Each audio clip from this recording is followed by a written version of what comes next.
میرا ماننا یہ ہے، میری گزارش یہ ہے، میری سبمیشن یہ ہے، اور قائرہ صاحب کے ساتھ سوال کو جوڑتے ہوئے کمنٹ میں آپ کے سامنے رکھ دیتا ہوں کہ آپ نے جب یہ مفروضہ بنا لیا ہے کہ یہ بنیادی طور پر فسادی جماعت ہے، اس کے بعد بھلے آپ ان کو 6 دعوتیں بھی دے دیں، وہ قبول کریں نہ کریں، یہ مفروضے کے بعد دعوت دینا جو ہے نا، سر ان کو اس کا فرق پڑتا نہیں۔ سر دیکھیے، جو ہمارا ویو ہے ان کے ایکشنز کے متعلق، اس کے اوپر تو ایک رائے رکھنا، ایک سٹینڈ رکھنا ہمارا حق ہے۔ ہم کہتے ہیں پھر بھی سارے اختلافات کے باوجود اگر آپ سنجیدہ ہیں تو ہم بات چیت کے لیے تیار ہیں۔ قائرہ صاحب، کور سوال یہ ہے کہ جس قسم کی سیاست اس وقت ہو رہی ہے، جس قسم کا نظام چل رہا ہے، جس طریقے سے چل رہا ہے، جس سے لوگوں کی عدم تمانیت کا اظہار ہوتا ہے، وہ لوگ بھی جو پی ٹی آئی سے، اس پی ٹی آئی سے منسلک نہیں ہے جن پر ان کو اعتراض ہوتا ہے، وہ بھی آج یہ بات کر رہے ہیں، یہ ایسے چل سکتا ہے؟ ویسے یہ وائبل ہے؟ آپ کو نظر آتا ہے؟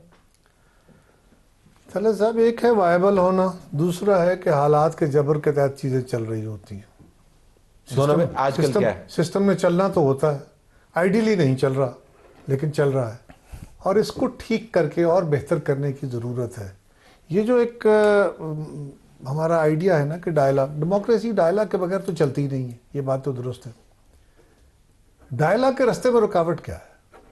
کیا رکاوٹ ہے آپ کے خیال میں؟ کیا رکاوٹ؟ خان صاحب رکاوٹ ہے۔ خان صاحب کیا رکاوٹ ہے؟ خان صاحب کی زبان سے آج تک یہ لفظ نہیں نکلا کہ میں سیاسی جماعتوں سے مکالمہ کرنے کو تیار ہوں۔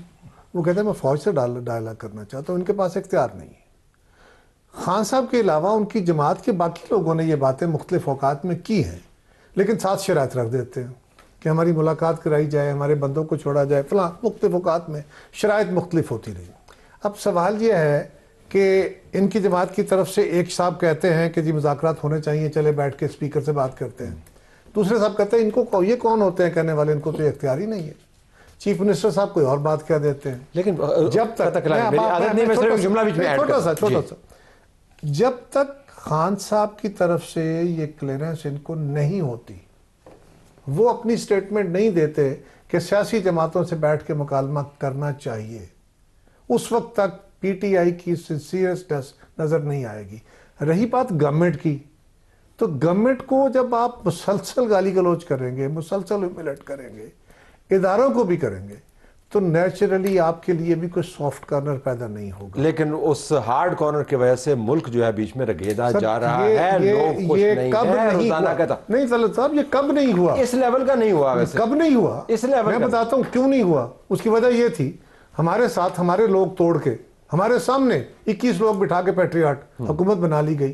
ہم نے ایک ورکنگ ریلیشن سے ختم نہیں کیا تھا، ہم بھی احتجاج کرتے تھے، ہم بھی قوم شرف گو کے نعرے لگاتے تھے، لیکن گورنمنٹ کے ساتھ پولیٹیکلی ہمارا ڈائلاگ تھا اور ہمارے لیے رستے پیدا ہو جاتے تھے۔ اس وجہ سے اب ہمیں زیادہ لگتا ہے۔ دیکھیں نا، یہ بات بڑی سمپل ہے، اس کو آئیڈیلی آپ کہاں لے جائیں، جو میں بھی آپ کو بتا میں لے کر مرد صاحب، آپ نے مسلسل پی ٹی آئی سے ٹرولنگ بھی لی ہے، کیونکہ آپ وہ بات کرتے ہیں جو پی ٹی آئی کو پسند نہیں آتی، لیکن میں نے ایک چیز نوٹ کی ہے کہ آپ جب بھی معاملہ عمران خان کا آتا ہے تو آپ ہمیشہ سمجھتے ہیں کہ عمران خان مورد الزام نہیں ٹھہرا۔ اب آپ کے سامنے سیزن پولیٹیشین ہے جو پیپلز پارٹی کی لمبی طویل تاریخ ہے، اور وہ کہتے ہیں کہ اس معاملے کے اندر ان کا کوئی براہ راست they don't have an axe to grind، ان کا ایکس ہے، لیکن وہ بھی یہی بات کر رہے ہیں۔ تو آپ کی جماعت، گزارش ہے، آپ کی جماعت کے اندر مسئلہ جماعت کا نہیں ہے، جماعت کے لیڈر کا ہے۔ مجھے خان صاحب کا کوئی ایک سٹیٹمنٹ، یہ ذرا ان سے بتائیے۔ میں قائرہ صاحب کا ویسے بہت زمانے سے احترام کرتا ہوں، ان میں اللہ تعالیٰ نے وہ خوبیاں پیدا کی ہیں کہ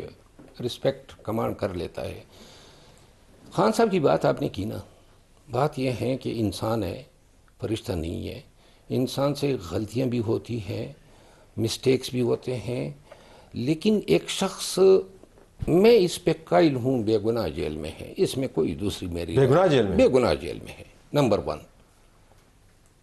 بالکل۔ اس پہ میں مطلب یہ وہ سارے کیسز اسٹڈی کیے ہیں جو ٹریٹمنٹ پی ٹی آئی کے ساتھ ہوئی، ان چیزوں کو میں نہیں چھڑنا چاہتا ہوں، لیکن خان صاحب جو ہیں، جو شخص جیل میں بے گناہ ہے، تو میری تنقید اس پہ اس وقت نہیں بنتی ہے کہ میں اس پہ اوپر سے تنقید بھی کروں۔ اندر سے بیٹھ کے وہ جو پالیسی ڈائریکٹر دے رہا ہے، اس سے سارے ملک کو جکڑا ہوا ہے۔ سر میں نے بڑے قریب سے دیکھا ہے، اور یہ میں قطعاً کوئی غلط بیانی نہیں کر رہا ہوں۔ یہ جو ہو رہا ہے نا آج کل پی ٹی آئی کے نام پہ اور خان کے نام پہ، آپ یقین کریں 90% جھوٹ ہے۔ خان کا نام ابیوز ہو رہا ہے، خان یہ نہیں ہے۔ خان نے ہمیں مذاکرات کے لیے، ہماری 20 دفعہ بات ہوئی، کبھی انہوں نے ایسے نفرت کا اظہار نہیں کیا جو میڈیا پہ بے شک اپنے دور میں جب وہ آپ بلال صاحب سے کہیں ان کی پہنچ ہے، آپ کو وہ ٹیپیں سنوا دیں جو اندر سے مجھے بہت ساری ہے ریکارڈنگ ہوتی ہے، آپ کو بھی پتہ ہے نہیں مجھے وہ وہاں سے محبت کا اظہار نہیں کرتے، میں آپ کو مجھے عرض کروں ڈائریکٹو نا، دیتے ہیں میں آپ کو گزارش یہ کروں، بات یہ ہے کہ خان صاحب چلیں آپ for the sake of argument یہ سمجھ لیں کہ جیل میں ہونے کی وجہ سے اور دیگر بہت ساری وجوہات، ججمنٹ ڈیفیکٹو ہے ان کی اس وقت، اب یہ کہہ رہے ہیں میں ججمنٹ تو دیکھیں وہ ججمنٹ کس چیز پہ کرے گا، کیا کس چیز تک ان کی رسائی ہے، انفارمیشن تک ہے، سٹیک ہولڈرز تک ہے، اپنی پارٹی کے مائدین تک ہے، سوشل میڈیا تک ہے، الیکٹرانک میڈیا تک ہے، کیا چیز اس کو انیبل کرے گی؟ سورس آف دا پرابلم یہ ہے کہ آپ نے ماحول ایسا پیدا کیا ہوا ہے جس کے اندر وہ باتیں کر رہے ہیں جس کی وجہ سے یہ مسئلہ چل رہا ہے۔ آسان سوال ہے نا، دیکھیے آپ کو میں عرض کر دوں، جو لوگ سین وائسز ہیں، مثال کے طور پہ بیرسٹر گور، مثال کے طور پہ بیرسٹر علی ظفر، آپ کو علم ہے اس دن ان کا نام تھا، ان کو ان کو ملاقات دے رہے تھے، ان کو ملاقات دے رہے تھے تو ان کا نام نکال دیا گیا۔ اب یہ تو نہ کریں، وہ باہر کھڑے ہو کے وہ کہتے ہیں انہوں نے نکالا ہے یا پارٹی کی لسٹ سے نکالا ہے؟ وہ سلمان اکرم راجہ اور علی مخانم انہوں نے کہا، انہوں نے نکالا، انہوں نے اب گورنمنٹ کو نہیں کرنا، پی ٹی آئی کے 10 لوگ گورنمنٹ ملاقات بھی تو نہیں کرواتے ہیں جب ان کا نام آتا ہے۔ یہ اور بات ہے، میں آپ کو عرض کروں، ملاقات بے شک ان کی بہنوں کی یا بالخصوص محترمہ علی مخانم کی نہیں کروا رہی ہے۔ جس دن ڈاکٹر صاحبہ کی ملاقات ہوئی، ملاقات کا ٹائم 12 بجے تھا، 12 بجے وہ جو ایس ایچ او اعزاز ان کے پاس گیا کہ جی آئیں ملاقات شروع کرتے ہیں۔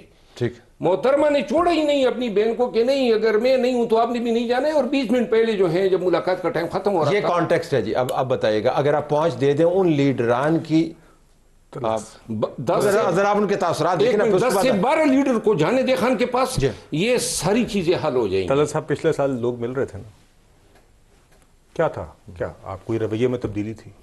جو بات کائرہ صاحب کر رہے تھے، رکاوٹ وہ شخص ہے۔ چلیں، جب آپ وزیر اعظم مسلط شدہ ہی صحیح تھے، بالا کوٹ کا حملہ ہوا تھا، آپ کی توہین کو آپ کو تب اجازت نہیں دیتی تھی کہ آپ شہباز شریف کے ساتھ ایک میٹنگ روم میں چلے جائیں۔ نیشنل ایمرجنسی تھی نا، پاکستان پر حملہ ہوا تھا، طاقت میں تھے، جیل سے تو ہمارے لیڈر آئے تھے نا، پروڈکشن آرڈر پہ آئے تھے۔ ہم نے تو یہ نہیں کہا تھا کہ ہمارے ساتھ یہ ہو رہا ہے، ہمارے ساتھ وہ ہو رہا ہے، ہم اس میٹنگ میں نہیں آئیں گے۔ ہمارے لیڈران آئے، ہم نے اپوزیشن کا کردار بھی ادا کیا، ہم نے اپنی ذمہ داری بھی جو اپوزیشن کی تھی وہاں پہ ادا کی۔ ہم نے، آپ نے کبھی ہمارے منہ سے یہ باتیں سنی تھی؟ ہمارے ساتھ تو جو زیادتیاں ہوئیں وہ سرٹیفائڈ زیادتیاں ہیں نا، آج سب مانتے ہیں، کھودا پہاڑ نکلا چوہا، وہ ایک پوری داستان ہے، وہ آپ کے سامنے ہم کر چکے ہیں۔ اس شخص کے آپ بہانے ڈھونڈنے کو آپ کو 100 بہانے ملیں گے عمران خان کے۔ حقیقت یہ ہے کہ وہ شخص جب وزیر اعظم تھا تب بھی وہ یہی چیز تھی، پچھلے سال جب ملاقاتوں کا انبار تھا تب بھی وہ یہی چیز تھی، اور آج بھی وہ وہی چیز ہے، اس سے کوئی فرق نہیں پڑنا۔ دیکھیے، ملاقاتیں اگر نہیں ہو رہی تو پھر یہ ٹویٹ کیوں کر رہے ہیں؟ آپ مجھے بتائیں نا، مجھے آپ بتائیے کہ چلیں آپ کے زیادتی کا بیانیہ ہم مان بھی لیں، تو آپ کیا کرنا چاہ رہے ہیں یہ ٹویٹ کر کے اپنی افواج کے خلاف؟ آپ اپنی افواج کے اوپر افغانستان کے ساتھ جان بوجھ کر معاملات خراب کرنے کا الزام لگا کے کیا ثابت کرنا چاہ رہے ہیں اور کیا حل کرنا چاہ رہے ہیں؟ دیر از اے سیریس پرابلم۔ دیکھیے، بات یہ جتنی محنت ڈائیلاگ کمیٹی یا پی ٹی آئی کے لوگ ہم پہ کر رہے ہیں نا، یہ اس شخص پہ کرنے پہلے